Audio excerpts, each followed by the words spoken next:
দীপার খুঁজে হসপিটালের বেড থেকে বেরিয়ে পড়ে সূর্য। সূর্য স্টাফদেরকে বলে ওকে কোথায় রেখেছেন আপনারা, আমি দেখতে চাই। তখন স্টাফরা বলে চলুন আপনাকে তার কাছে নিয়ে যাচ্ছি। সূর্য বলে না, আমি এখান থেকে কোথাও যাব না, ওকে এখানে নিয়ে আসো।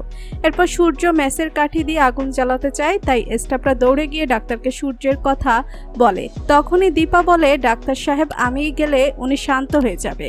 এরপর দীপা সূর্যের কাছে ছুটে আসে। দীপাকে দেখে শান্ত হয়ে যায় সূর্য। তখনই একজন নার্স ডাক্তারকে বলল, দেখেছেন ডাক্তার সাহেব, এই মহিলাকে দেখলে উনি শান্ত হয়ে যায়। সূর্যের সাথে দীপার সম্পর্ক আড়াল করে আসছে দীপা কোনোভাবেই বুঝতে দেয় না যে সূর্যের সাথে দীপার সম্পর্ক রয়েছে।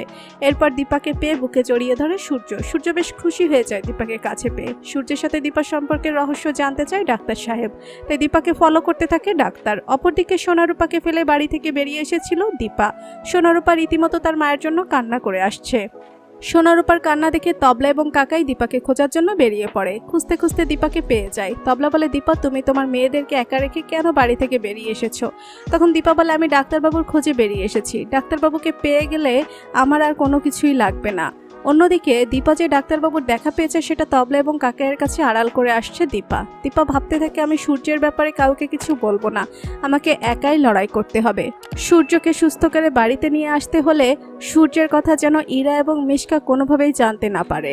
তাই দীপা কাউকে কিছুই বলে না সূর্যের ব্যাপারে। দীপা তবলা এবং কাকাইকে চলে যেতে বলে। অপরদিকে পরের দিন দীপা যখন হসপিটালে যায় তখন সূর্যের প্রচণ্ড মাথা ব্যথা শুরু হয়ে যায়। দীপা কিছু বুঝতে পারছে না সূর্যের কি হয়েছে, কিন্তু দীপা মনে মনে প্রতিজ্ঞা করে সূর্যের এমন অবস্থা কে করেছে তাকে আমি বের করেই ছাড়বো। এরপর দীপা সূর্যের সাথে কথা বলতে চায় সূর্যের ব্রেন ঠিক আছে কিনা।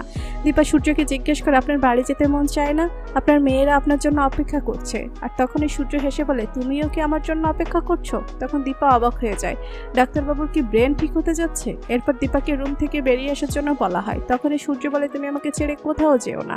এরপর ডাক্তার সাহেব বলল তুমি যদি ঠিকঠাক মতো করে ওষুধ খাও তাহলেও কোথাও যাবে না। ডাক্তারের মুখে এমন কথা শুনে সূর্য ডাক্তারকে জড়িয়ে ধরে। তো বন্ধুরা, অনুরাগের ছোঁয়া ধারাবাহিকের পরবর্তী আপডেট পেতে আমাদের চ্যানেলটি সাবস্ক্রাইব করে পাশে থাকুন। ধন্যবাদ।